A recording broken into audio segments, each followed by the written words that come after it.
Paano maging updated sa Facebook? Yung tipong kapag may bagong update, automatic po na mag-a-update ang inyong mga Facebook account. Ito lang guys ang kailangan nyo. May kailangan lang kayong i-turn on guys para hindi na kayo update ng update sa inyong mga Facebook account kasi automatic po siya na mag-a-update once may mga bagong features or updates si Facebook. Ito lang po ang gagawin nyo guys. Punta lang tayo sa ating Facebook. Click 3 lines. Click settings icon. Hanapin nyo dito ang preferences, then click media. Scroll up lang natin. Click nyo dito ang app updates.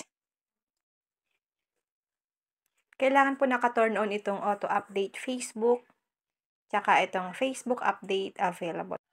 Kailangan po naka-turn on itong dalawa para once na may mga bagong update si Facebook, automatic po siya na mag-update sa inyong mga Facebook account.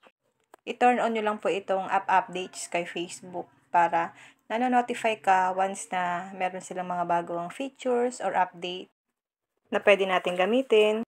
I-turn on nyo lang po itong dalawa. Yun lang po ang gagawin nyo guys para maging updated tayo sa kanyang mga bagong features. Kung may natutunan ka sa aking video, huwag mong kalimutan na i-follow ako para ma-update ka sa mga susunod kong video. And now, thank you for watching. God bless you all.